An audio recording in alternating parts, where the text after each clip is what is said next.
امام حسین جدو اندر آئے آگے امام علی مقام نے جناب حیدر کی تلوار ہاتھ وچ لے لئی نانا حسین کی دستار سر تے پا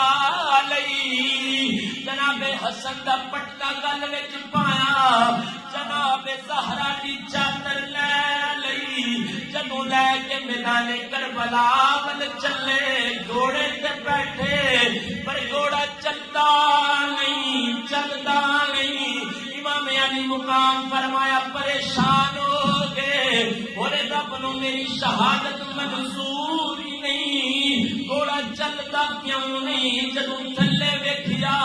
تے جناب سکینہ جڑی 6 یا 7 سال دی امام دی بچی ہے گھوڑے تے 2 قدم پھڑے ہوئے نے جاندی ہے نال لے کے جاویں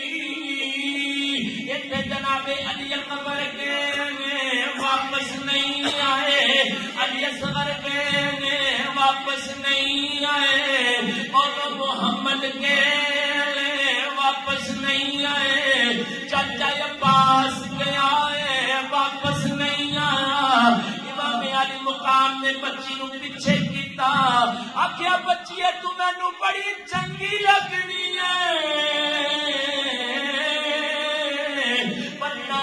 دین مینوں تیرے تو بھی بہت چنگا لگتا ہے حضرت سکینہ پوچھیا بابا جاندی واری ایک گل تے دس جاؤ امام حسین پوچھیا پترا بول گل کی ہے حضرت سکینہ پوچھدیاں نے بابا مینوں اینا دسو یتیم کنوں کہندے نے امام علی مقام فرمایا مت پوچھ بیٹی یہ مصیبت عظیم ہے مت پوچھ بیٹی یہ مصیبت عظیم ہے مر جائے جس کا باپ وہ بچہ یتیم ہے حضرت سکینہ کرنے بابا پھر تسی سانو یتیم کر کے کیوں جا رہے ہو حضرت حسین فرمایا بچے ہٹ جا حضرت سکینہ نے ہاتھ جوڑ کے عرض کی بابا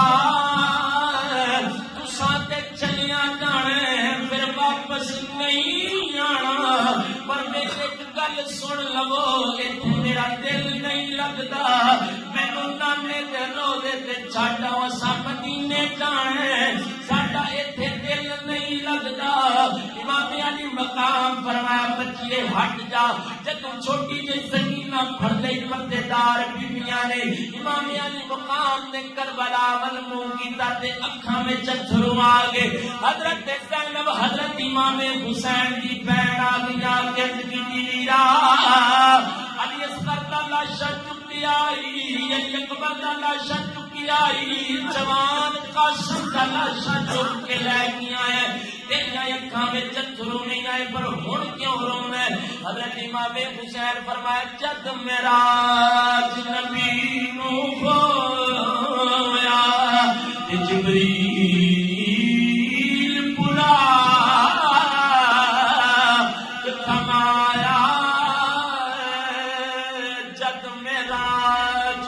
نبی نو ہویا جبریل بلا کمایا جد حیدر والخیبر چلی آئے نبی پاک